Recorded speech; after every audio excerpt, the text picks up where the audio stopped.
உண்மையான தீர்க்க தரிசனம்னா என்னதான்? எதைத்தான் உண்மையான தீர்க்க தரிசனம்? இவர்கள் எப்படிப்பட்ட காரியங்களை பேசுகிறார்கள்? ஒருவேளை கர்த்தர் உங்களை தீர்க்கதரிசியாக தெரிந்திருக்கிறது உண்டான, நான் ஏற்கனவே உங்களுக்கு பிரசங்கம் பண்ணியிருக்கிறதை போல கடைசி கால அபிஷேகம் பண்ணப்பட்ட எல்லாருமே தீர்க்கதரிசிகள் தான். நம்மெல்லாம் கடைசி காலத்தினுடைய நிலைகளில் நிற்கிறதுனால தேவன் நம்மை தீர்க்கதரிசிகள் என்கிற ஒரு அழைப்பினால் அழைத்திருக்கிறது உண்டானால், உங்கள் தீர்க்க தரிசனத்தினுடைய வரங்கள் எப்படி இருக்க வேண்டும் என்கிறதை சில காரியங்களிலே நீங்கள் அறிந்து கொள்ள வேண்டியது அவசியம். கொஞ்சம் ஆழமா பாருங்க. 2 பேதுருவின் புஸ்தகம் 1வது அதிகாரம் 19வது வசனம் இந்த வார்த்தையை நமக்கு சொல்கிறது. 2 பேதுருவின் புஸ்தகம் 1வது அதிகாரம் 19வது வசனத்தை வாசிக்க கேளுங்கள். அதிக உறுதியான தீர்க்க தரிசன வசனமும் நமக்கு உண்டு. பொழுது விடிந்து விடிவெள்ளி உங்கள் இருதயங்களில் உதிக்கும் அளவும் இருளுள்ள ஸ்தலத்தில் பிரகாசிக்கிற விளக்கை போன்ற அந்த வசனத்தை கவனித்திருப்பது நலமாயிருக்கும். இருள் நிறைந்த இடங்களிலே உண்மையான தீர்க்கதரிசன வசனம் வெளிச்சத்தை போல பிரகாசிக்கிறதை பார்க்க முடியும்.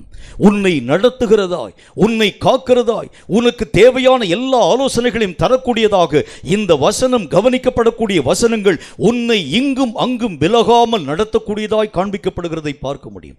வெளிச்சம் எடுக்கக்கூடிய இடத்துல டார்ச்சை யாரும் நம்ம தேட போகிறது இல்லை. வெளிச்சம் இருக்கக்கூடிய இடத்துல ஸ்ட்ரீட் லைட்டை யாரும் நம்ம தேட போகிறது இல்லை. வெளிச்சம் இருக்கக்கூடிய இடத்துல வீட்டில் இருக்கக்கூடிய விளக்குகளை நாம் மெய்யாகவே தேட போகிறது இல்லை.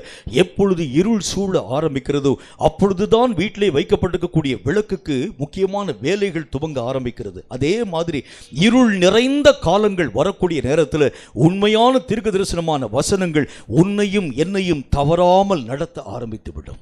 எது சரியான வழி, எது தவறான வழி, எந்த வழியில் போனால் அதனுடைய முடிவு எப்படி இருக்கும், எந்த வழியில் போனால் நீ வழியிலே மெய்யாகவே தண்டிக்கப்பட துவங்க ஆரம்பித்து விடுவாய். உண்மையான தீர்க்க தரிசனம் சொல்லக்கூடிய ஒவ்வொரு மனிதனுடைய வாயிலிருந்து மெய்யாகவே புறப்பட்டு வரக்கூடிய வார்த்தைகள் எப்படி இருக்கும்?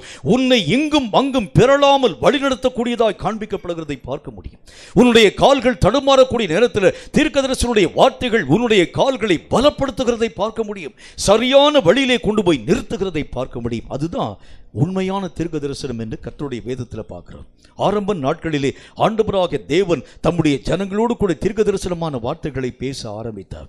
பேசக்கூடிய ஒவ்வொரு வார்த்தைகளுடைய அடிப்படைகளை அந்த சீஷர்கள் ஆராய்ந்து பார்த்த பொழுது அவர்களுடைய வாழ்க்கையிலே காணப்படக்கூடிய தடுமாற்றத்திற்கு எல்லாம் முற்றுப்புள்ளி வைக்கக்கூடியதாய் அந்த வார்த்தைகள் காண்பிக்கப்பட்டதை அவருடைய கண்கள் மெய்யாகவே ஆழமாய் காண துவங்கிற்று. ஒரு தீர்க்கதரிசனுடைய உண்மையான வார்த்தை எப்படி இருக்க முடியும்? எந்த மனிதனுடைய வாழ்க்கையும் குழப்பப்படுத்தக்கூடிய தீர்க்கதரிசனுடைய வார்த்தை இல்லை. அவனுடைய மனதிலே சஞ்சலங்களை, வேதனைகளை உருவாக்கக்கூடிய தீர்க்கதரிசனுடைய வார்த்தை இல்லை. அவனை சரியான விதத்திலே சரியான காரியத்தில் நடத்தக்கூடியதான் உண்மையான தீர்க்கதரிசனுடைய வார்த்தை என்று கர்த்தருடைய வேதம் நமக்கு சொல்ல ஆரம்பிக்கிறது. இது மட்டும் இல்லாமல் இன்னொரு முக்கியமான ஒரு காரியத்தை பாருங்க. 1 கொரிந்தியரின் புஸ்தகத்தில் 14வது அதிகாரம் 24வது வசனம் என்ன சொல்கிறது பாருங்கள். 1 கொரிந்தியர் 14வது அதிகாரம் 24வது வசனத்தை வாசிக்க கேளுங்கள். எல்லாரும் தீர்க்க தரிசனம்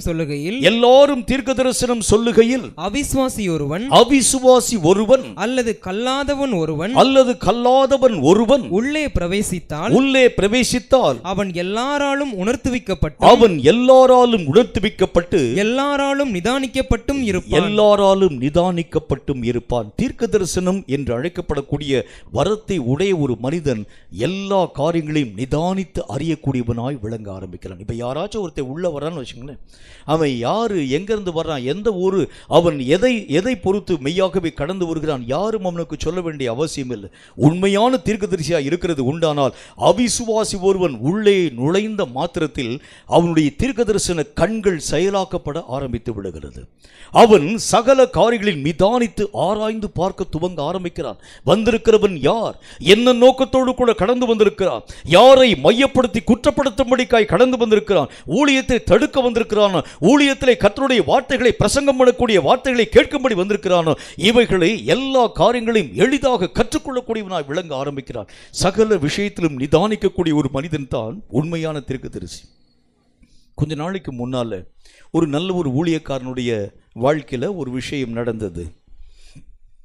என்ன விஷயம் நடந்துச்சுன்னா, அவருடைய வீட்டில் மாலை வேளை எப்போவுமே ஜெபக்கூட்டம் நடத்துகிறது வழக்கம்.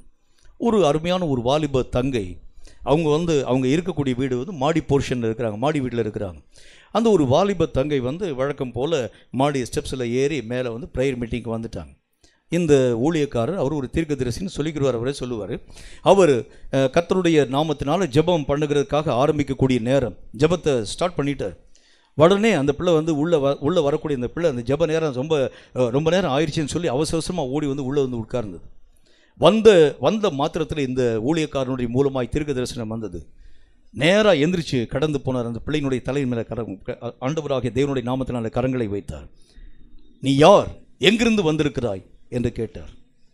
உடனே அந்த பொண்ணு சொல்லிச்சு, அப்பா நான் வழக்கம் போல் எங்கள் வீட்டில் இருந்தாப்பா வர்றேன் அப்படின்னு சொல்லிச்சு. அது உண்மையை தான் சொல்லுது அந்த பிள்ளை.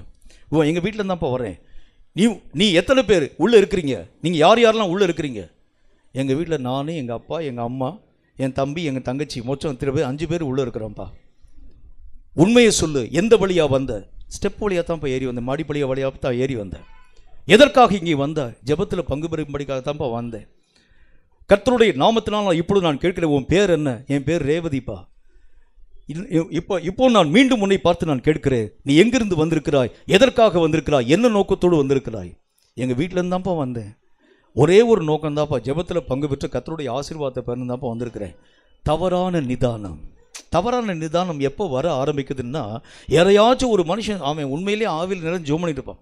உடனே அவர் போய் தலையில் கை வச்சு இயேசு நாமத்தினால் பொல்லாத பிசாசை ஓடிப்பாது, எங்கே ஓடி போகும்? அவர் உண்மையிலே அபிஷேகத்திலே ஆவிலே நிறைந்திருக்கக்கூடிய ஒரு மனுஷனுக்காக நீ ஜெபித்து சாத்தானை ஓடிப்போ என்று சொன்னால் எப்படி பிசாசு ஓட முடியும்?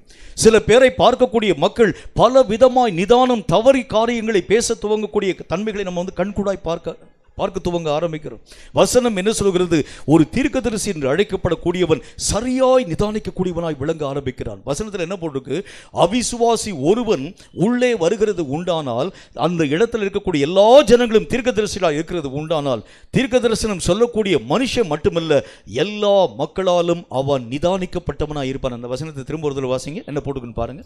எல்லாரும் தீர்க்க தரிசனம் சொல்லுகையில் அவிசுவாசி ஒருவன் அல்லது கல்லாதவன் ஒருவன் உள்ளே பிரவேசித்தால் அவன் எல்லாராலும் உணர்த்துவிக்கப்பட்டும். ஒருத்தனுக்கு மட்டும் அந்த மனுஷனை பற்றி ஆண்டவராகிய தேவன் சொல்கிறது இல்ல, எல்லாரும் அவனை உணர்ந்து கொள்ள ஆரம்பிச்சாங்க. வந்திருக்கிறவன் யார், எங்கிருந்து வந்திருக்கார், யாருக்கும் சொல்ல வேண்டிய அவசியம் இல்லை. இதுதான் தீர்க்கதரிசியினுடைய புத்திரர்களுடைய கூட்டம். தீர்க்கதரிசியினுடைய அழைப்பு பெற்றிருக்கக்கூடிய ஒரு மனிதனுடைய கண்களுக்கு மறைவானது ஒன்றுமே இல்லை. எல்லா காரியங்களையும் தெளிவாக ஆழமாக நிதானித்து பார்க்க அவனால் முடியும். எல்லா விளக்கங்களையும், ஆழ்ந்த காரியங்களையும், ஆழ்ந்த சத்துவங்களையும், ஆழ்ந்த விஷயங்களையும், உள்ளான தன்மைகான காரியங்கள் யாவற்றையும் நிதானித்து பார்க்க அவனால் முடியும். என்னுடைய சகோதரனை சந்திக்க நல்ல ஒரு கப்பல் கேப்டன் ஒருவர் வந்திருந்தார். வந்திருக்கக்கூடிய அவர் ஆண்டவராகிய தேவனுடைய நாமத்தினாலே, ஐயா உங்கள் ஊழியத்திற்கு நான் ஏறக்குறைய 5 லட்சம் ரூபாய் நான் தர வேண்டும் என்று ஆசைப்படுகிறேன். கப்பலில் நான் வேலை பார்த்து பணியாற்றிருக்கக்கூடிய பணம், இந்த பணத்தில் ஊழியத்திற்காக நீங்கள் பேசியிருக்கக்கூடிய வார்த்தைகளை கேட்ட மாத்திரத்தில் என் மனதில் என்ன எரியாத ஒரு எழுப்புதல் வந்ததுனால இந்த தொகையை நான் உங்கள் ஊழியத்திற்காக தர வேண்டும் என்று ஆசைப்படுகிறேன், தயவு செய்து நீங்கள் பெற்றுக்கொள்ள வேண்டும் என்று சொல்லி என்னுடைய சகோதரனுடைய கையில் கொண்டு வந்து 5 லட்சம் ரூபாய் கொண்டு வந்து கொடுத்தாங்க. கையில் என்னுடைய சகோதரன் அந்த பணத்தை தொட்டார். அவ்வளவுதான், தொட்ட மாத்திரத்தில் அந்த பணத்தை திரும்ப அவருடைய கையில் கொடுத்துட்டார். இது பாவத்தினால் வந்த பணம் என்கிறதை கர்த்தராக தேவன் சொல்கிறார். சொல்லவே இல்லை. அவர் எந்த வழியாய் சம்பாதித்தார் தெரியாது, எந்த மார்க்கத்தின் ஊடாக வந்தது அந்த பணம் தெரியாது. பணத்தை தொட்ட மாத்திரத்தில் என்னுடைய சகோதரன் சொன்னார், இது பாவத்தின் வழியாய் வந்த பணம், இது ஆண்டவராகிய தேவன் அங்கீகரிக்காத பணம், தயவுசெய்து எடுத்துக்கொண்டு போயிருங்க. ஐயா உங்க ஊழியப்ப ரொம்ப கஷ்டத்தின் நிலைமைகளில் இருக்கிறது, இந்த பணத்தை நீங்கள் வைத்துக்கொண்டு ஊழியத்தை நீங்கள் டெவலப் பண்ணுங்க, இந்த ஊழியத்துக்குரிய ஒவ்வொரு தேவைகளுக்குரிய பொருட்களை நீங்கள் வாங்கிக் கொள்ளுங்கள். கையில் கொடுத்த மாத்திரத்தை இல்லை நீங்கள் எடுத்துட்டு போயிருங்க. அதன் பிறகுதான் தெரிந்தது, அவர் அந்த கப்பல் கேப்டனாக காணப்படக்கூடிய அந்த மனிதன் அந்த வந்திருக்கக்கூடிய சம்பாதியத்தில் ஒரு பெரிய ஒரு சாராய கடையை வைத்து அதிலே வந்த லாபத்தில் இருக்கக்கூடிய தொகை கொண்டு வந்து கொடுத்துருக்காங்க. அப்புறம் தான் தெரிஞ்சிச்சு. எதற்கு சொல்லுகின்றேன்? ஒரு காரியம் உங்களுடைய வாழ்க்கைக்கு முன்பதாக நடக்கிறது உண்டானால் யாரும் உனக்கு சொல்ல வேண்டாம், நீயே அவைகளை நிதானித்து புரிந்து கொள்ள ஆரம்பிக்கின்றாய். உன்னை யாரும் தப்பி போக வழி தவறக்கூடிய காரியங்களை உருவாக்க முடியாது. யாராகிலும் ஒருவன் உன்னை வஞ்சிக்கும்படிக்காய் வந்தாலும் கூட, யாராகிலும் உன்னை ஏமாற்றும்படிக்காய் வந்தால் கூட, உன் கண்களுக்கு முன்பதாக அவைகள் ஒன்றும் மறைவாக காண்பிக்கப்படுகிறதில்லை. உண்மையான தீர்க்கதரிசியாய் காணப்படக்கூடிய ஒவ்வொரு மனிதனுடைய கண்களும் உள்ளத்தின் ஆழங்களை ஊடுருவி பார்க்கக்கூடிய வல்லமை பெற்றது. அதைத்தான் கர்த்தர் சொல்லுகின்ற இந்த கடைசி காலத்தில் உண்மையான தீர்க்கதரிசியாய் நீயும் நானும் மாற்றப்படணும். ஏனென்றால் ஆட்டுத் தோள்களை போர்த்து கொண்ட ஓநாய்களைப் போல நிறைய ஜனங்கள் இந்த கடைசி நாட்களிலே வஞ்சிக்கக்கூடிய வஞ்சகங்களோடு கூட எழும்பி வர ஆரம்பிக்கிறாங்க. ஆண்டவராகிய தேவனுடைய பிள்ளைகளை பிடிக்கும்படியாய், ஆண்டவராகிய தேவனுடைய பிள்ளைகளை வஞ்சிக்கும்படியாய், ஆண்டவராகிய தேவனுடைய பிள்ளைகளை கெட்டுப்போக பண்ணும்படியாய் கர்த்தருடைய வார்த்தை என்கிற பேர்ல, ஊழியம் என்கிற பேர்ல, சுவிசேஷம் என்கிற பேர்ல, ஆண்டவராகிய தேவனுக்கு அடுத்த காரியம் என்கிற பேர்ல எத்தனை மார்க்கத்திலே காணப்படக்கூடிய மக்களை வஞ்சிக்கக்கூடிய வஞ்சகங்களை உள்ளடக்கிக் கொண்டு ஜனங்கள் கடந்து வரக்கூடிய இந்த காலத்தில் உன் கண்ணும் என் கண்ணும் தீர்க்கதரிசியின் கண்ணாய் இல்லாதிருக்கிறது உண்டானால் கட்டாயம் வஞ்சிக்கப்பட்டு போயிடுவோம். ஒருவன் தீர்க்கதரிசியா இருந்தால் வசனத்தில் என்ன போட்டுக்கு, அவன் உள்ள நுழையும் போது அந்த மனிதனை பற்றிதான நிதானம் உனக்கு வந்துடும். இப்போ இந்த ஐக்கியத்தில் எல்லாரும் உட்கார்ந்துருக்கக்கூடிய அத்தனை பேர் இங்கே தீர்க்கதரிசியின் புத்திரன் வச்சுக்கோங்களேன். வந்திருக்கக்கூடிய எல்லா விதமான மக்கள் நம்ம வந்து ஆராதனை நடத்தி கொண்டிருக்கிறோம். ஆண்டவருடைய சமூகத்திலே ஆண்டவருடைய நாமத்தை நாம் மகிமைப்படுத்தி பாடல்களை பாடிக்கொண்டிருக்கக்கூடிய நேரத்தில் ஒரு மனிதன் உள்ளே வருகிறது உண்டானால் எல்லாரும் அந்த மனிதன் யார் என்பதை நிதானித்து பார்த்துட முடியும். அவன் எதுக்காக வந்திருக்கிறான், என்ன நோக்கத்துக்காக வந்திருக்கிறான்? வரக்கூடிய அவன் சபையை கெடுக்கும்படி வந்திருக்கிறான், போதகர் அடிக்கும்படி வந்திருக்கிறான், சபையை நிர்மூலமாக்கும்படி வந்திருக்கிறான். இதை யாரும் யாரிடத்திலும் சொல்ல வேண்டிய அவசியம் இல்லை. எல்லா மனிதனாலும் அவன் நிதானிக்கப்பட்டவனாய் இருப்பான். அதுதான் உண்மையான தீர்க்கதரிசியினுடைய அடையாளம். உண்மையான தீர்க்கதரிசியினுடைய கண்களுக்கு மறைவானவைகள் ஒன்றுமே இல்லை என்று கர்த்தருடைய வேதம் சொல்கிறது. இன்னும் ஒரு முக்கியமான காரியத்தை சொல்ல வேண்டியது அவசியம். வேதம் சொல்லக்கூடிய வார்த்தையை பாருங்க. 1 ராஜாக்களின் புத்தகம் 22வது அதிகாரம் 19 முதல் 23 வரை வாசிக்க கேளுங்கள். 1 ராஜாக்கள் 22வது அதிகாரம் 19 முதல் 23 வரை வாசிக்க கேளுங்க. கொஞ்சம் நிதானமா வாசிங்க. அப்பொழுது அவன் சொன்னது, கர்த்தருடைய வார்த்தையை கேளும், கர்த்தருடைய வார்த்தையை கேளும். கர்த்தர் தம்முடைய சிங்காசனத்தின் மேல் வீற்றிருக்கிறதையும் பரமசேனைகள் எல்லாம் அவரிடம் அவர் வலது பக்கத்திலும் அவருடைய வலது பக்கத்திலும் அவர் இடது பக்கத்திலும் நிற்கிறதையும் நான் கண்டேன். அப்பொழுது கர்த்தர் ஆகாப் போய் கீலேயாத்திலே உள்ள ராமோத்திலே விழும்படிக்கு அவனுக்கு போதனை செய்கிறவன் யார் என்று கேட்டதற்கு ஒருவன் இப்படியும் ஒருவன் அப்படியும் சொன்னார்கள். அப்பொழுது ஒரு ஆவி புறப்பட்டு வந்து கர்த்தருக்கு முன்பாக நின்று நான் அவனுக்கு போதனை செய்வேன் என்றது. எதினால் என்று கர்த்தர் அதை கேட்ட பொழுது அப்பொழுது அது நான் போய் அவனுடைய தீர்க்கதரிசிகள் எல்லாரின் வாயிலும் பொய்யின் ஆவியா இருப்பேன் என்றது. அதற்கு அவர் நீ அவனுக்கு போதனை செய்து அப்படி நடக்க பண்ணுவாய், போய் அப்படி செய் என்றார். கர்த்தருடைய வேத புத்தகத்தில் ஒரு காரியம் சம்பவிக்க போகிறது. முதல்ல கீலேயாத்திலே இருக்கக்கூடிய ராமோத்திலே போய் ஆகாபு விழும்படிக்காய் போதிக்கக்கூடிய தன்மை இன்னும் ஆகாபு போகல. ஆகாபு இன்னும் தன்னுடைய ஸ்தானத்தில் நின்று கொண்டிருக்கிறார். கீலேயாத்திலே இருக்கக்கூடிய ராமோத்திலே போய் விழக்கூடிய அந்த தன்மைகள் ஆவிக்குரிய மண்டலத்தில் இப்பொழுது பேசப்படக்கூடிய அந்த நிலைகளை ஒரு தீர்க்கதரிசியினுடைய கண்கள் போய் பார்க்க ஆரம்பிக்கிறது. அங்கே இருக்கக்கூடிய தீர்க்கதரிசி நேரம் அங்கே உள்ளே போகிறாரு. உள்ளே போகும்பொழுது என்ன ஒரு காரியம் நடக்க ஆரம்பிக்கிறது. எல்லா ஜனங்களும் உட்கார்ந்து சபையெல்லாம் உட்கார்ந்துருக்கிறது. ஆண்டவராகிய தேவன் உட்கார்ந்துருக்கிறார். ராமோத்திலே அந்த கீலேயாத்தில் இருக்கக்கூடிய ராமோத்திலே போய் விழும்படி ஆகாபுக்கு போதனை செய்கிறது யார்? ஒருத்தன் அப்படின்னு சொல்கிறான், ஒருத்தன் எப்படின்னு சொல்கிறான். அப்பொழுது ஒரு ஆவி எழுந்து நின்று நான் போய் இந்த வார்த்தையை சொல்லுகிறேன். நீ எப்படி சொல்லுவேன்? ஆண்டவராகிய தேவனுக்கு அந்த ஆவி பேச ஆரம்பித்தது. அது சொல்லிட்டு எல்லா தீர்க்கதரிசியுடைய வாய்களிலும் நின்று பொய்யின் ஆவியாய் நின்று நான் பேசுவேன், நீ போய் அப்படியே செய் என்கிறதை கர்த்தராகிய தேவன் அந்த ஆவிக்கு கட்டளை கொடுத்த பொழுது அந்த ஆவி போக ஆரம்பிச்சது. அப்போ இந்த விஷயம் இன்னும் நடக்கிறதற்கு முன்பதாகவே ஒரு தீர்க்கதரிசி நடக்கக்கூடிய காரியங்களை முன் அறிய ஆரம்பிக்கின்றான். ஒரு விஷயம் பூமியில் நடக்கிறதுக்கு முன்னால் இப்போ வரக்கூடிய கொரோனாவுடைய தாக்குதல், இந்த கொரோனாவுடைய தாக்குதல் வருகிறதற்கு முன்பதாக இவைகளை பற்றி அறிவிக்கக்கூடியவன் யார்? வரக்கூடிய காலங்கள் எப்படிப்பட்டதாக இருக்க போகிறது இவைகளை பற்றி சொல்லக்கூடியவன் யார்? வரக்கூடிய நாட்கள் எப்படி இருக்க போகிறது, வரக்கூடிய தேர்தலுக்குரிய ரிசல்ட்டை சொல்லுகிறது யார்? இப்போ ஆளுக்கு தன்னுடைய வாய்க்கு வந்தபடியெல்லாம் பேச ஆரம்பிக்கிறாங்க. இந்த ஆள் தான் இப்படி வருவான், இந்த ஆள் தான் இப்படிப்பட்ட எலெக்ஷனை நல்ல ஒரு காரியங்களின் மூலமாக வருவான், அவரவர்கள் தங்கள் மனம் மனம் போன போக்க முடியும். இல்லை இல்லை, குத்துமதிப்பா பேசுறது இல்லை, சரியாய் கர்த்தருடைய திட்டத்தை அறிவிக்கக்கூடியவன். அப்படின்னா என்ன அர்த்தம்? இவன் நடக்கக்கூடிய சம்பவங்களை ஆவிக்குரிய மண்டலத்திலே போய் பார்க்க துவங்க ஆரம்பிக்கின்றான். அங்கே என்ன தீர்மானிக்கப்படுகிறது, இந்த இந்தியா நாட்டிலே நடைபெறக்கூடிய எலெக்ஷன்ல, தமிழகத்திலே நடைபெறக்கூடிய தேர்தலில் என்ன ஆட்சி வரப்போகிறது, கர்த்தராகிய தேவன் அங்கே தீர்மானிக்கின்றான். அவைகளை அறிந்து சொல்லக்கூடியவன் தான் த ரியல் ப்ராஃபட். உண்மையான தீர்க்கதரிசி அவன் தான். சும்மா வாய்க்கு வந்தபடியெல்லாம் பேசக்கூடிய தீர்க்கதரிசி உண்மையான தீர்க்கதரிசி கிடையாது. தன்னுடைய மனம் போன போக்கின்படி பேசக்கூடியவன் எல்லாம் உண்மையான தீர்க்கதரிசி கிடையாது. உண்மையான தீர்க்கதரிசி என்று சொன்னால் அவன் சரியான காரியங்களை சரியான விதத்தில் தேவனாகிய கர்த்தருடைய திட்டங்களை ஆராய்ந்து பேச துவங்க ஆரம்பிக்கின்றான். அவன் பேச்சில் எந்த மாற்றங்களும் எந்த சீர்படுத்த எந்த விதமான தவறான காரியங்களும் உள்ளடக்கப்பட்டதாக காண்பிக்கப்படுகிறது இல்லை. எல்லா காரியங்களையும் துல்லியமாய் நேர்த்தியாய் உருவாக்க துவங்க ஆரம்பித்து விடுகின்றான். கொரோனா என்கின்ற இந்த காரியம் வருகிறதற்கு முன்பதாக என்னுடைய சகோதரனோடு கூட ஆண்டவராக தேவன் பேசியிருந்தார். பேசியிருக்கக்கூடிய இந்த கொரோனா வைரஸ் நோய் கிருமிகள் எங்கிருந்து வரப்போகிறது என்கிறதை பற்றி கர்த்தர் என்னுடைய சகோதரனோடு கூட பேசிக்கொண்டு ஆரம்பித்தார். எல்லா விஷயத்தையும் பேசியிருந்தார். அதை அதாவது சத்தியம் டிவியில் வந்து அவங்க வந்து ஒளிபரப்ப ஆரம்பித்தாங்க. ஆண்டவராக தேவன் என்ன பேசியிருந்தார், சின் என்கின்ற தேசத்திலே இருந்து, சின் என்கிற தேசம் அதாவது பண்டைய காலத்தில் சீனா என்கிற பெயரினால் அழைக்கப்பட்டிருக்கக்கூடிய, இப்போ சீனா என்று அழைக்கப்பட்டிருக்கக்கூடிய தேசத்துக்கு பண்டைய காலத்தினுடைய பெயர் சின். அந்த சின் என்கிற தேசத்தில் இருந்து கொல்லக்கூடிய பயங்கரமான கொலை கருவிகள் வருகிறது என்று கர்த்தர் பேசியிருந்தார்.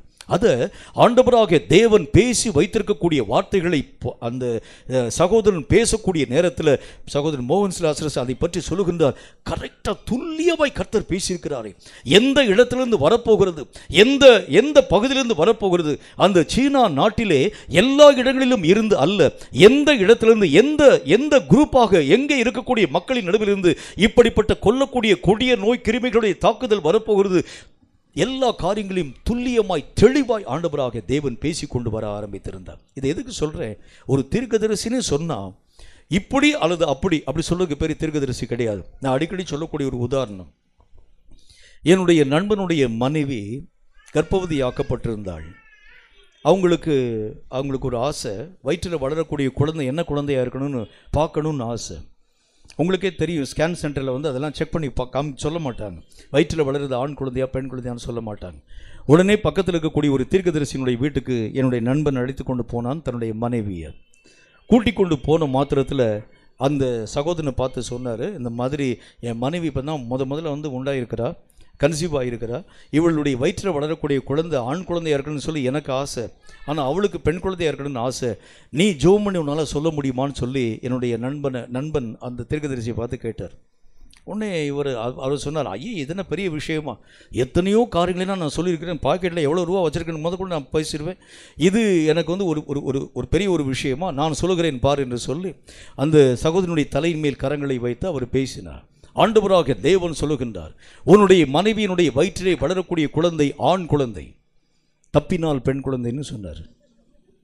இது ரெண்டு தானே இருக்கும். இது என்ன தீர்க்க தரிசனம்? தீர்க்க தரிசனம் என்கிற பேரில் வேதம் சொல்லக்கூடிய நல்ல ஒரு வார்த்தையின்படி துல்லியமாய் கணிக்கக்கூடிய கணிப்பு, துல்லியமாக சொல்லணும், இதுதான் நடக்க போகிறது, இதுதான் தேசத்தில் வரப்போகிறது, துல்லியமாய் கணிக்கக்கூடிய கணிப்பு தான் the real prophecy. உண்மையான தீர்க்க தரிசனம் என்கிற பெயரிலே சொல்லப்படக்கூடிய வார்த்தைகள் இது அப்படி அது அப்படி என்று சொல்லக்கூடிய மறுப்பு பேசக்கூடிய காரியம் அல்ல. இது நடக்கக்கூடியது, இது இப்படித்தான் நடக்கும்.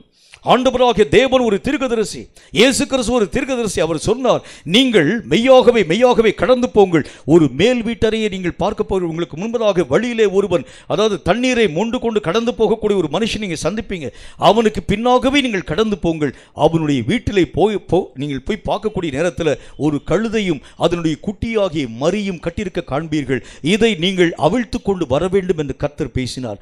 அவிழ்க்கக்கூடிய நேரத்தில் அந்த மனுஷன் என்ன பேசுவான், அங்கே இருக்கக்கூடிய மக்கள் என்ன சொல்வாங்க, இதை யாருக்காக எடுக்கிறீங்கன்னு கேட்பாங்க. நீங்கள் அவர்கள் கேட்கக்கூடிய நேரத்தில் நீங்க சொல்லுங்க, ஆண்டவருக்கு இது தேவை என்கிறதை பற்றி பேசுங்கள். அவர்கள் மறுபேதும் சொல்லாமல் அந்த கழுதையும் குட்டியாகிய மரியும் உங்க கையில் கொடுத்துருவார். எப்படி சொல்றாரு பாருங்க, பாருங்க. இவர்கள் போனார்கள், அப்படியே இருக்கிறதை, ஆண்டவர் சொன்னது மாதிரியே இருக்கிறதை இவருடைய கண்கள் பார்த்து. அதுதான் உண்மையான தீர்க்க தரிசனம். இல்லாத காரியங்களை நம்முடைய இஷ்டத்தின்படி பேசக்கூடிய தன்மைக்கு பேர் தீர்க்க தரிசனம் அல்ல. இந்த தீர்க்க தரிசனங்கள் நாம் எங்கிருந்து வருகிறது? ஆவிக்குரிய மண்டலத்தில் தீர்மானிக்கப்படக்கூடிய தீர்மானங்களை நீயும் நானும் சரியாய் புரிந்து கொண்டால் உண்மையான தீர்க்க தரிசனம் பேசக்கூடிய மனிதனா நீ மாற்றப்படுவாய். அது மட்டும் இல்லாமல் முக்கியமான இன்னொரு காரியத்தை பாருங்கள். இது ரொம்ப ஒரு இன்ட்ரெஸ்டிங்கான ஒரு காரியமும் கூட. தானியேல் தீர்க்கதரிசியின் புஸ்தகத்தில் 2வது அதிகாரம் 26 முதல் 31 வரைக்கும் வாசிக்க கேளுங்கள். தானியேல் 2வது அதிகாரம் 26 முதல் 31 வரை வாசிக்க கேளுங்கள். அதில் ஒரு முக்கியமான ஒரு சம்பவம் ஒன்று இவ்விதமாக எழுதப்பட்டிருக்கிறதை பார்க்க முடியும். வாசிக்க கேளுங்கள். ராஜா பெல்ஷாத்சார் என்னும் நாமமுள்ள தானியேலை நோக்கி நான் கண்ட சொப்பனத்தையும் அதன் அர்த்தத்தையும் நீ எனக்கு அறிவிக்க கூடுமா என்று கேட்டான். நல்ல கவனிங்க. நாம் பார்த்திருக்கக்கூடிய சொப்பனத்தையும் அதனுடைய அர்த்தத்தையும் சொல்ல முடியுமான்னு கேட்கிறாரு.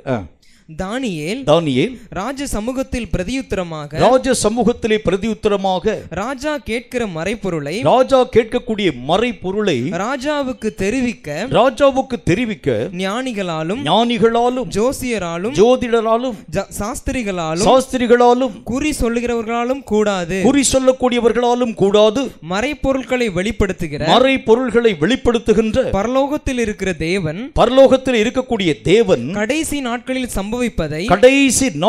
சம்பவிக்கக்கூடியவைகளை ராஜாவாகிய நேபுகாத் நேச்சாருக்கு தெரிவித்திருக்கிறார். உம்முடைய சொப்பனமும் உம்முடைய படுக்கையின் மேல் உம்முடைய தலையில் உண்டான தரிசனங்களும் என்னவென்றால் ராஜாவே உம்முடைய படுக்கையின் மேல் நீர் படுத்திருக்கையில் இனிமேல் சம்பவிக்க போகிறது என்ன என்கிற நினைவுகள் சம்பவிக்க போகிறவைகள் என்ன என்கிறவைகளை பற்றிய நினைவுகள் உமக்குள் எழும்பிற்று. அவர் என்ன சொல்றார் பாருங்க. ராஜா படுத்து தூங்கக்கூடிய நேரத்தில் அவருடைய நினைவில என்ன நினைவு வந்ததுன்னு கூட சொல்றார் பாருங்க. வாசிங்க. அப்பொழுது மறைபொருள்களை வெளிப்படுத்தக்கூடியவர் சம்பவிக்க போகிறதை உமக்கு தெரிவித்தார். அவர் உமக்கு தெரிவித்தார். உயிரோடு இருக்கக்கூடிய எல்லாரை பார்க்கிலும் எனக்கு அதிக ஞானம் உண்டென்பதினாலே அல்ல, அர்த்தம் ராஜாவுக்கு தெரிய வரவும் உம்முடைய இருதயத்தின் நினைவுகளை நீர் அறியவும் இந்த மறைபொருள் எனக்கு வெளியாக்கப்பட்டது. ராஜாவே நீர் ஒரு பெரிய சிலையை கண்டீர். அதனுடைய சொப்பனத்தை பத்தி இப்ப வந்து பேசி கொண்டு வருகின்றார். இப்ப இந்த தீர்க்க தரிசனம், உண்மையான தீர்க்க தரிசனம் என்கிறதுக்கு முக்கியமான டெஃபினேஷன் என்ன அப்படின்னா, இந்த கடைசி காலங்களில் நிறைய பேர் நம்மை குறித்து தரிசனம் என்கிற பேரில் நிறைய பேர் பேசிகிட்டே வருவாங்க. ஆண்டவராகிய தேவன் உங்களை பார்த்து நீங்கள் இருக்கக்கூடிய நேரத்தில் திடீர்னு இப்படி பார்த்துட்டு இருக்கிறேன் பாருங்க ஐயா, திடீர்னு பார்த்தீங்கன்னா உங்கள் பக்கத்தில் வந்து பெரிய ஒரு யூதா கோத்திரத்தினுடைய சிங்கம் உங்கள் பக்கத்தில் நிற்கிற மாதிரி நான் பார்த்தேன். அந்த சிங்கம் உங்களை கடிச்சிருமோன்னு சொல்லி நான் பார்த்து கொண்டு போகிற நேரத்தில் அது உங்களுக்கு பக்கத்தில் வந்து உட்கார்ந்துருக்கிறதை நான் பார்த்தேன். அப்படி பார்த்துட்டு இருக்கும்போதே பார்க்குறேன், திடீரென்று உங்களுடைய தலையின் மேலே ஒரு பெரிய ஒரு கிரீடம் ஒன்று அணிவிக்கப்பட்டிருக்கிறது நான் பார்த்தேன். இப்படி சொல்லிட்டா கூட சரி பரவாயில்ல இருக்கலாம், நம்ம வந்து கெஸ் பண்ணிடலாம். ஒரு முறை எனக்கு ஒரு ஊழியத்திற்கு நான் கடந்து போயிருக்கக்கூடிய நேரத்தில் ஒரு அருமையான ஒரு சகோதரிக்கு ஆண்டவராகிய தேவன் பேசியிருந்தார். அவர் சொன்ன அந்த அம்மா வந்து என்கிட்ட பேசினாங்க, பிரதர் ஒரு சொப்பனத்திற்கு ஒரு தரிசனத்திற்கு ஒரு விளக்கத்தை நீங்கள் சொல்ல வேண்டும். நீங்கள் பிரசங்கம் பண்ணி கொண்டிருக்கும் பொழுதே ஒரு தரிசனம் என்னுடைய கண்களுக்கு முன்பதாய் காண்பிக்கப்பட்டது. என்ன தரிசனம்னு கேட்டேன். நீங்கள் பெரிய ஒரு நாற்காலியில், நல்ல உயரமான ஒரு நாற்காலியில் உட்கார்ந்துருக்கிறீங்க. பெரிய நாற்காலியில் 2 நாற்காலிகள் பக்கத்தில் வைக்கப்பட்டிருக்கிறது. ஒரு நாற்காலியில் நீங்கள் உயரமான நாற்காலியில் உட்கார்ந்துருக்கிறீங்க. உங்களுக்கு பக்கத்தில் என்னை வந்து நான் வந்து உள்ள வந்து கூட்டத்துக்குள்ள உட்கார்ந்துருக்கிறேன். ஒரு 5-6 பெண்கள் என்னை பிடித்து இழுத்து கொண்டு வந்து உங்களுக்கு அருகாமையில் அமர வைக்கிறார்கள். அமர வச்ச உடனே ஐயோ ஊழியக்காரர் பக்கத்தில் நான் உட்காருகிறது எப்படி அப்படின்னு சொல்லி நான் யோசித்து கொண்டு இருக்கக்கூடிய நேரத்தில் திடீரென்று சொல்லி ஏதோ ஒரு கயரை போல எடுத்து என்னுடைய கழுத்திலே நீங்கள் கட்டுகிறதை நான் பார்த்தேன். இதுக்கு என்ன விளக்கம்னு சொல்லுங்க. இப்படி நிறைய தரிசனம் என்கிற பேரில் நிறைய விஷயத்தை பேச ஆரம்பிச்சிடுவாங்க. இப்போ உண்மையான தீர்க்கதரிசியாக நீங்கள் இருக்கிறது உண்டானால் அவங்க பார்த்த தரிசனம் உண்மையா என்கிறதை ரீவைண்ட் பண்ணி பார்த்துட முடியும்.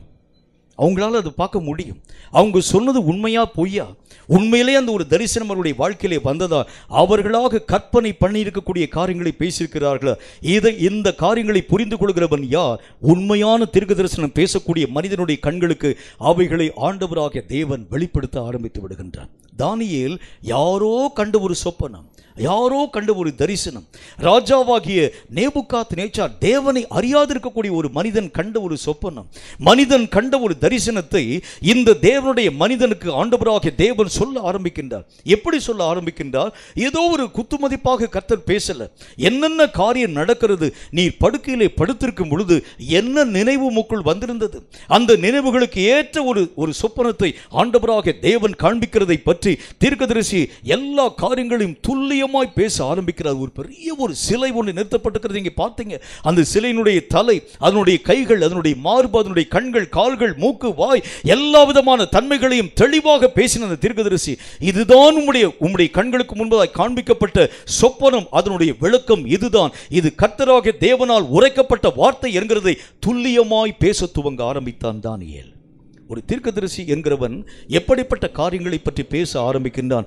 சொல்லப்பட்டிருக்கக்கூடிய வெளிப்பாடுகளை நிதானித்து பார்க்கிறவன் மட்டுமல்ல, அவைகளை அவன் கண்களிலே திரும்பவும் அவனால் பார்க்க முடியும். நிறைய பேர் இப்படிப்பட்ட வார்த்தைகளை பேசக்கூடிய அநேகம் ஜனங்கள் உண்டு. இந்த மாதிரியான தரிசனங்களை ரீவைண்ட் பண்ணி பார்க்கலன்னு வச்சுங்களேன், நாம் மெய்யாகவே கிறுக்கு பிடிச்சு சுத்த ஆரம்பிச்சிருவோம். வேதம் சொல்லக்கூடிய நல்ல ஒரு வார்த்தையின்படி ஒரு தீர்க்க தரிசனம் என்றால் என்ன, உண்மையான தீர்க்கதரிசி என்றால் யார்?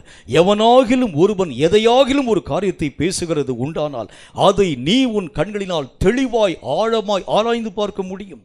அவன் பேசின வார்த்தை உண்மையிலே கர்த்தருடைய வார்த்தை தானா, அது ஆண்டவராகிய தேவனால் சொல்லப்பட்டவைகளா இல்லையா என்கிறதை நிதானித்து பார்க்கிறவன் தான் உண்மையான தீர்க்க தரிசனம் வரம் பெற்றவன் என்று கர்த்தருடைய வேதம் நமக்கு சொல்ல ஆரம்பிக்கிறது. அது மட்டும் இல்லாமல் இன்னும் ஒரு முக்கியமான ஒரு காரியத்தை நான் உங்களுக்கு சொல்லணும். தீர்க்கதரிசியினுடைய முக்கியமான அடையாளம் என்னன்னு பாருங்க.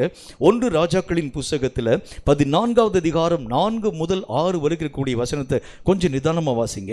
1 ராஜாக்களின் புஸ்தகம் 14வது அதிகாரம் 4 முதல் 6 வரைக்கும் இருக்கக்கூடிய வசனத்தை வாசிங்க. அப்படியே யெரொபெயாமின் மனைவி செய்தாள். அவள் எழுந்து சீலோவுக்கு போய் அகியாவின் வீட்டிற்குள் பிரவேசித்தாள். அகியாவினுடைய வீட்டிற்குள் பிரவேசித்தாள். அகியாவோ முதிர் வயதானதினால் அவன் கண்கள் மங்களடைந்து பார்க்க கூடாதிருந்தான். கர்த்தர் அகியாவினிடத்தில் இதோ யெரொபெயாமின் மனைவி வியாதியாய் இருக்கிற தன் குமாரனுக்காக, வியாதியாய் இருக்கக்கூடிய தன்னுடைய குமாரனுக்காக உன்னை ஒரு விசேஷம் கேட்க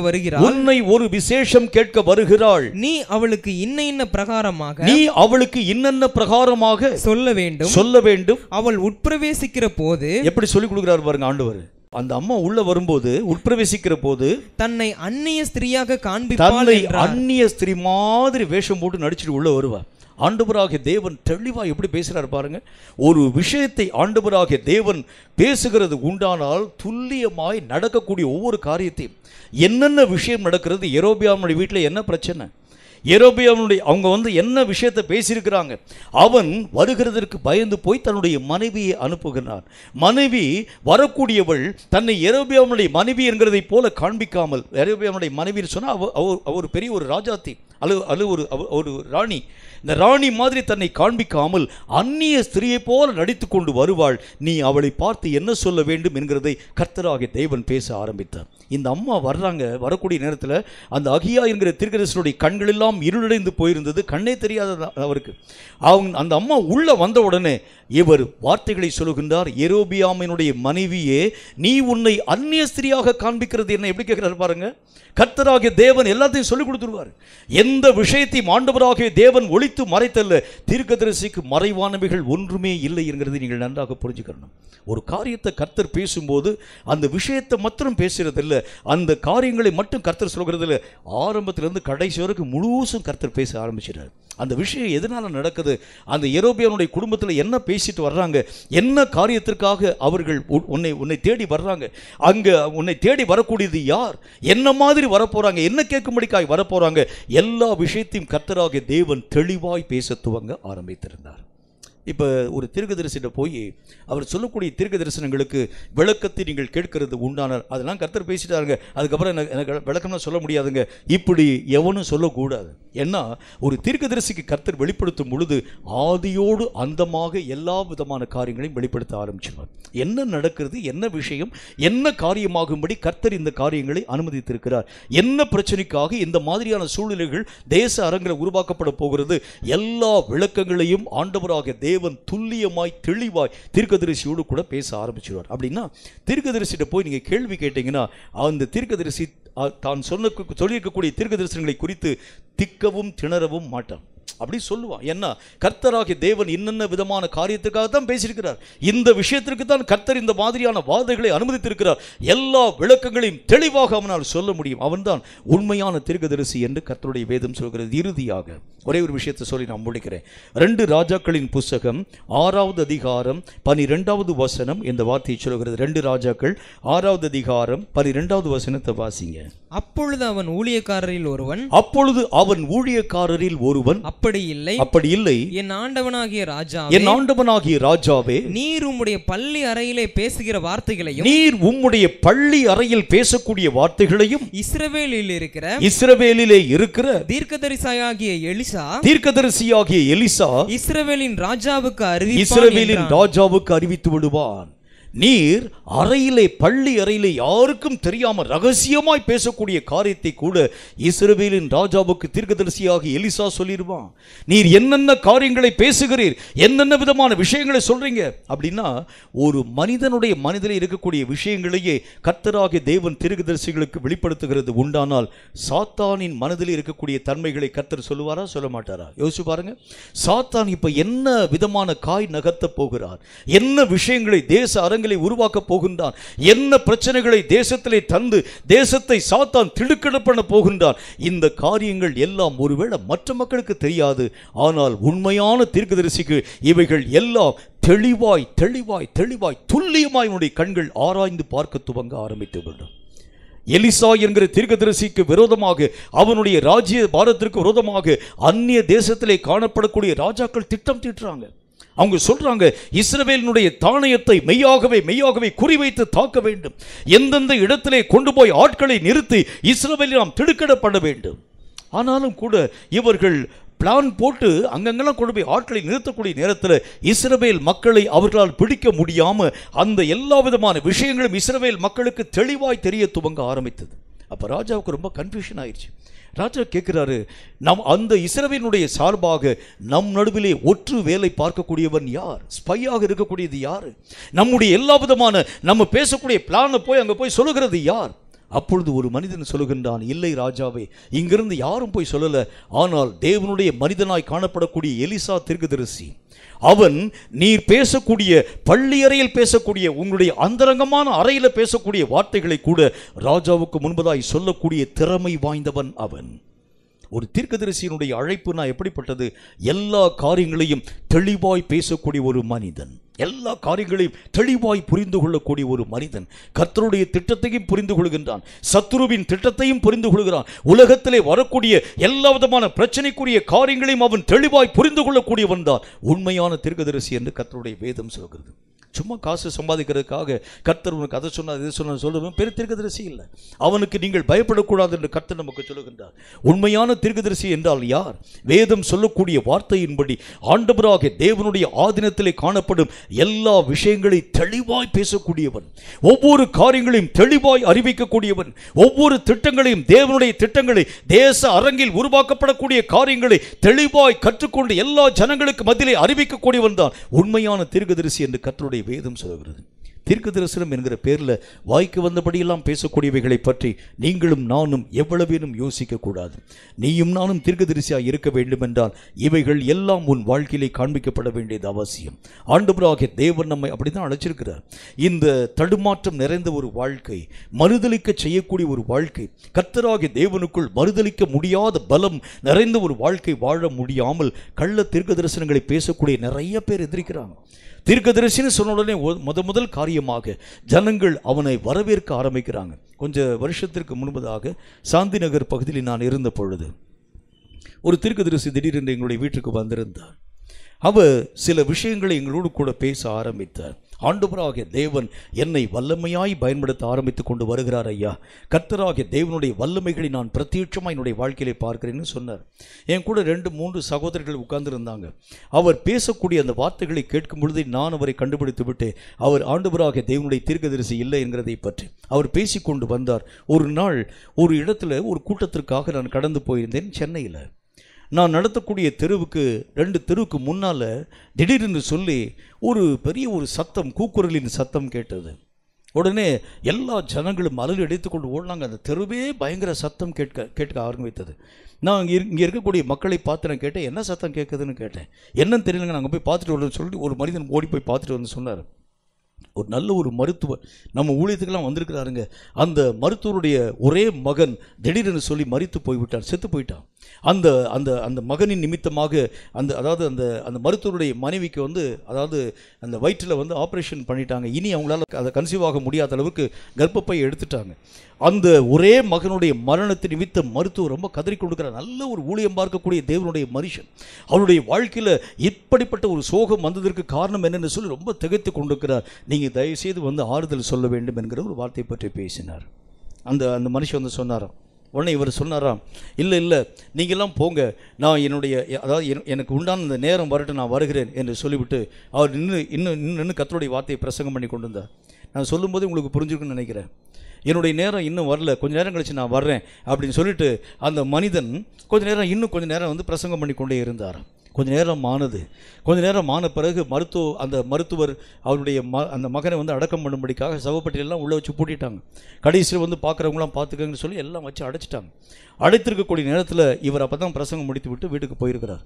போயிருக்கக்கூடிய நேரத்தில் என்ன நடந்தது பாருங்கள். இருக்கக்கூடிய மக்கள்லாம் அழுதார்கள். அந்த மருத்துவர் வேகமாய் ஓடி வந்து இந்த ஊழியக்காரனுடைய கால்களை பிடித்து கொண்டார். ஐயா, நீங்கள் இங்கே இருந்திருந்தா என் மகன் செத்து போயிருக்க மாட்டானே. எங்கேயாச்சும் கேட்ட மாதிரி இருக்கா? நீங்கள் இங்கே இருந்தால் செத்து போயிருக்க மாட்டானே ஐயா, நீங்கள் தயவுசெய்து என்னுடைய மகனுக்கு ஏதாச்சும் நீங்கள் செய்ய வேண்டும்.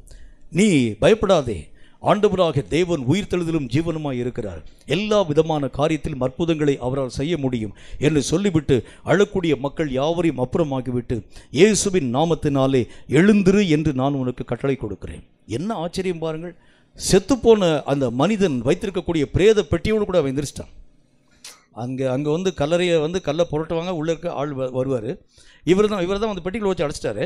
பெட்டியோடு எந்திரிச்சிட்டார். அவர் எழுந்திருந்த மாத்திரத்தில் இருக்கக்கூடிய மக்களை பார்த்து நான் சொன்னேன், அந்த பெட்டியினுடைய அந்த முன்னால் இருக்கக்கூடிய பகுதியெல்லாம் திறந்து விடுங்கன்னு சொன்னேன். அவனுடைய கைகள் கால்கள் எல்லாம் கட்டுப்படுத்தி விடுங்கன்னு சொன்னேன். உடனே கர்த்தருடைய நாமத்தினால் அவர் எழுந்து நடமாட ஆரம்பித்தான். கர்த்தருக்கு ஸ்தோத்திரம்னு சொன்னார். என் பக்கத்தில் உட்கார்ந்துருக்கக்கூடிய ஆட்கள் எல்லாரும் அவருடைய வார்த்தையை கேட்டோடனே பயந்து போயிட்டாங்க. அவருக்கு அதுக்கு முன்னால் வரைக்கும் சாதாரணமாக அதாவது இந்த டீ ஊற்றி கொடுத்துருக்குறாங்க. இந்த வார்த்தையை சொன்ன மாத்திரத்தில் இப்படி டீ ஊற்றி கையில் கொடுக்குறாங்க. பயந்து போய் பெரிய தீர்க்கதரிசி அப்படின்னு சொல்லிட்டு இன்னும் பார்த்தீங்கன்னா பைபிள் இருக்கக்கூடிய ஒவ்வொரு இன்சிடென்ட்டும் இவர் வாழ்க்கையில் நடந்தது மாதிரி சொல்லிட்டு வர்றார். கடைசியில் இறுதியாக எல்லாம் முடிச்சுட்டு அவர் எந்திரிச்சு போயிட்டார். போன பிறகு என்னை பார்த்து என் கூட இருக்கக்கூடிய நண்பர்கள் சொன்னாங்க, உண்மையிலே எவ்வளோ பெரிய ஒரு ஊழியக்காரர் பாருங்கள், இந்த மாதிரி ஊழியக்காரரை பார்த்ததே இல்லை நான் பார்த்துருக்கேன்னு சொன்னேன். நீங்கள் எங்கே பார்த்துருக்கீங்க? பைபிளில் பார்த்துருக்கேன். பைபிளில் எங்கே பார்த்துருக்கீங்க? ஏசப்பா இப்படி தானங்க செஞ்சார். மரித்து போன லாசருவை 3 நாள் கழித்து உயிரோடு கூட எழுப்பினார். இவர் அப்போவே எழுப்பியிருக்கார். அவ்வளோதான். அவரை அதாவது கல்லை புரட்டி போட்டு எடுத்துருக்காங்க, இவர் பெட்டியை திறந்து எடுத்துருக்காங்க. அவ்வளோதான் வித்தியாசம். அந்த ஏசப்பா கூப்பிடக்கூடிய நேரத்தில் அவனை நீர் ஏதாகிலும் செய்யக்கூடுமானால் செய்ய வேண்டும் சொன்ன பொழுது பின்னும் கொஞ்ச நாள் தங்கியிருந்தார். இவர் பின்னும் கொஞ்ச நேரம் அவர் பிரசங்கம் பண்ணிட்டு இருந்தார். இதே தானே. ஐயோ ஆமாம், இந்த காரியத்தை நாங்கள் அறியாமல் புரியாமல் அந்த தீர்க்கதரிசிங்கிற பேரில் டீயை இப்படி ஊற்றி இப்படி வேற கொடுத்துட்டோமேங்க, இதனால் என்ன ஒரு பாதிப்பு வருமா? பெரிய பாதிப்பே வந்துடும் என்று சொல்லி நான் அவர்களோடு கூட பேச ஆரம்பித்தேன். என்ன சொல்ல வருகிறேன்? ஒருவன் தீர்க்கதரிசியாக இருக்கிறது உண்டானால், ஒருவன் கர்த்தருடைய ஊழியனாக இருக்கிறது உண்டானால் எல்லா காரியங்களையும் தெளிவாய் புரிந்து கொள்ள ஆரம்பிக்கிறான். தனக்கு முன்பதாக பேசப்படுகிறது யார் பேசுகிறா புரிஞ்சுக்கிறான். அந்த ரங்கத்திலே பேசக்கூடிய காரியம் ஒன்றை வஞ்சிக்கக்கூடிய வஞ்சகம் எதன் மூலமாய் வருகிறது கற்றுக்கொள்ள ஆரம்பிக்கிறார். அவன் பேசக்கூடிய வார்த்தைகளை நம்பி நீ மோசம் போகாதே. ஆண்டவராகிய தேவனுடைய தீர்க்கதரிசிகள் அவைகள் எல்லாவற்றையும் இனம் காண ஆரம்பித்து விடுகிறார்கள். நீயும் நானும் உண்மையான தீர்க்கதரிசியாய் இருந்தால் மறுதலிக்காத பலம் வாய்ந்தவர்களாய் மாற்றப்பட முடியும். மறுதலிக்காத பலம் நம்முடைய வாழ்க்கையிலே வருகிறது தான் இந்த கடைசி காலத்தில் பலமுள்ள ஒரு வாழ்க்கை வாழக்கூடிய ஒரு அனுபவம் என்று கர்த்தர் நமக்கு சொல்லுகின்றார். மற்றவனுடைய தீர்க்கதரிசனங்களையும் நம்பி நீங்கள் ஏமாந்து போகாதீர்கள். நீங்களும் தீர்க்கதரிசிகள் என்கிற பேரில் வாய்க்கு வந்தபடியெல்லாம் வலது கண்ணை மூடினால் கர்த்தர் இந்த மாதிரி தரிசனம் காண்பிக்கிறார், இடது கண்ணை மூடினால் கர்த்தர் இந்த மாதிரி காண்பிக்கிறார் அப்படிலாம் சொல்லாதீங்க. ரெண்டு கண்ணை மூடினாலும் கர்த்தர் எதை காண்பிக்கிறார் அதை மாத்திரம் பேசுங்க.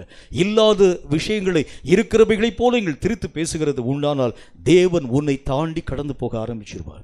தீர்க்க தரிசனம் என்கிற பேரில் எவனாகிலும் ஒருவன் குற்றமான காரியங்களை பேசுகிறது உண்டானால், வசனத்தில் ஒரே ஒரு காரியத்தை சொல்லி முடிச்சிடுறேன். ஒரே ஒரு விஷயத்தில் அவர் என்ன சொல்கிறார் பாருங்கள். உன்னுடைய சகோதரனை பார்த்து மதிக்கேடனே என்று சொல்லுகிறவன், சொல்லுங்க, எரி நரகத்திற்கும் மூடனே என்று சொல்லுகிறவன் ஆக்கினை தீர்ப்புக்கும் ஏதுவாக மெய்யாகவே காண்பிக்கப்படுகிறான். தீர்க்க தரிசனம் என்கிற பேரில் எவனையாச்சும் பார்த்து முட்டாள்தனமான வார்த்தையை செய்யாதுன்னு சொல்லிட்டேன்னு வச்சுக்கோங்க. ஒருவேளை நீ பேசக்கூடிய தீர்க்க தரிசனம் உண்மையான தீர்க்க தரிசனமா இல்லை என்று சொன்னால் அந்த ஆக்கினை நம்முடைய தலையின் மேல் சுமந்து விடும். தீர்க்க தரிசனம் என்கிற பேரில் எதையாகிலும் உங்களுடைய வாய்க்கு வந்தபடியெல்லாம் பேசிடாதீங்க. எதையாகிலும் ஒரு காரியத்தை சொல்லாதீங்க. நிறைய தீர்க்க தரிசனம் நானும் சந்திச்சிட்டேன். சில தீர்க்கதரிசிகள் சொல்லுவாங்க, இயேசு என்கிற பேரை சொல்லக்கே ரொம்ப வெக்கப்படுவாங்க. அவங்க கையெல்லாம் பிடிச்சிட்டு உட்காந்துருக்கிறாங்க, எனக்கு ரொம்ப வெக்கமாக வருதுன்னு சொல்லுவாங்க. யாருங்க யாரை சொல்லுங்க? உங்கள் வீட்டுக்காரரா? இல்லை, அவங்க தான் வருவாங்க. வந்து பார்த்தீங்கன்னா வேலையே செய்ய விட மாட்டாங்க. கையை பிடிச்சி என்கிட்ட வந்து உட்கார சொல்லுவாங்க.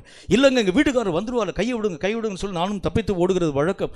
இது யாரை பற்றி பேசுகிறாங்க எனக்கே தெரியல. கன்ஃபியூஷன் ஆகிட்டு, நீ யாரை தான் சொல்கிறீங்க? அவங்க தான் அப்படின்னு சொல்லி படத்தை காமிச்சா ஏசப்பா படத்தை காமிக்கிறாங்க. இப்படி அநேகம் விதமான மக்கள் கற்பனை என்கிற பேரில், தீர்க்க தரிசனம் என்கிற பேரில் வாய்க்க வந்தபடியெல்லாம் சொல்லக்கூடிய காரியங்களை நம்பாதீங்கள். இது கடைசி காலம், ஜாக்கிரதை. இந்த கடைசி காலத்தில் வஞ்சிக்கக்கூடிய வஞ்சகம் எல்லா இடங்களிலும் வியாபிக்கக்கூடிய தன்மைகளாக இருக்கிறதுனாலே ஜாக்கிரதையாய் காணப்படுகிறவன் தன் ஜீவனை மெய்யாகவே காத்துக் கொள்கிறார். மறுதலிக்காத பலம் எப்போ வர ஆரம்பிக்கிறது? தீர்க்க தரிசனம் என்கிற பேரில் கள்ள உபதேசங்களையும் தீர்க்க தரிசனம் சொல்லக்கூடிய வார்த்தைகளை நம்பாதிருக்கிறது உண்டானால் மறுதலிக்காதவனாய் நீ கர்த்தராகிய தேவனுக்குள் உன்னை காத்துக்கொள்ள முடியும்.